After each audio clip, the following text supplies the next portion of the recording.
I am here to talk to you about what this research unearthed, which I think for everyone here is going to be of quite interest. First, let's begin with the title of this meta-analysis, which was How Hard Should You Train? A meta-analysis of studies comparing body composition changes between interval training, so high intensity interval training, and moderate intensity continuous training. So think just your steady state cardio. The topic that always comes up, especially whenever I meet somebody for the first time and we are talking fat loss, the question is, hey, how much cardio should I do? And my answer has always been none. You really do not need to do any as it pertains to fat loss. Now, a lot of people scoff at that because, well, it's just common knowledge, right? That you're supposed to do cardio in order to drop body fat. But even though this study did not necessarily go out to seek the answer as to whether or not that's true, what it uncovered was actually pretty significant. What ultimately came about was this. Now check this out. In the conclusions, our findings provide compelling evidence that the intensity of effort during endurance exercise has minimal influence on changes in fat mass and lean mass. So let's just stop right there for a second. Some people have suggested that doing cardio may, to some degree, help with improving lean mass, right? So that's our muscle mass, and the more muscle mass we have, the higher our metabolic rate.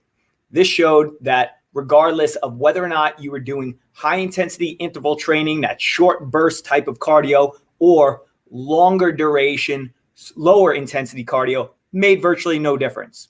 However, it also made no difference whether you did HIIT or long distance in terms of fat loss. So from either standpoint, as they pointed out, it basically implies that you can do whatever you want. If you like to do interval training, which the benefit of it is it's shorter duration, then do that. If you prefer to do a lower intensity but a longer duration type of workout, do it.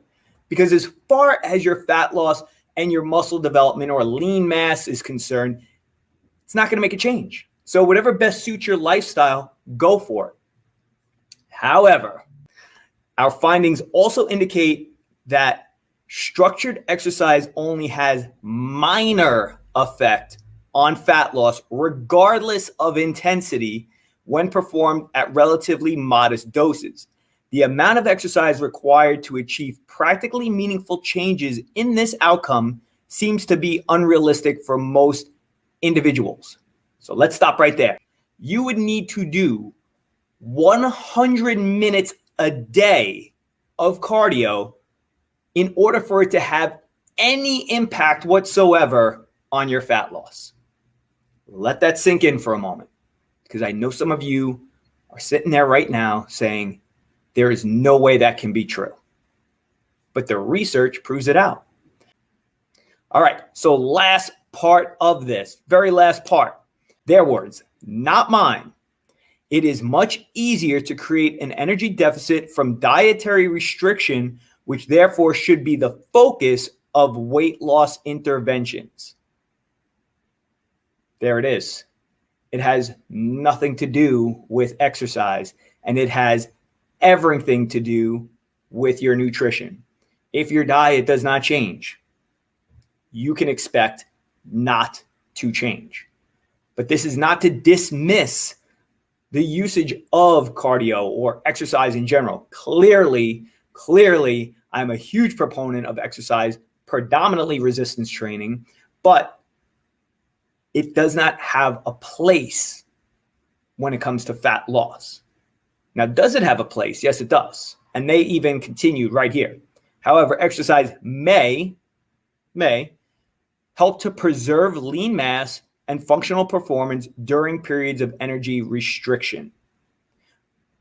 In essence, what they're saying is, yes, you should exercise. Exercise is important. And we've stated across the board throughout Pure Physique for a long time that the purpose of resistance training is not to help you get into fat loss. It's to help you sustain it after you have lost it. So you're going to lose it via your nutrition, but you're going to help sustain it, especially when we're not being perfect, through the exercise that we perform. And most specifically, resistance training, because it is the only form of exercise guaranteed to help make improvements in your lean mass. And that resistance training, it helps to increase your metabolic rate by between 3 and 9% within the 1 to 3 days following it. Pretty good. Not significant, but pretty good. And certainly helpful when you've dropped fat and you have those days where, well, maybe you're 3 to 9% above what you would normally eat calorically. Make sense? Awesome.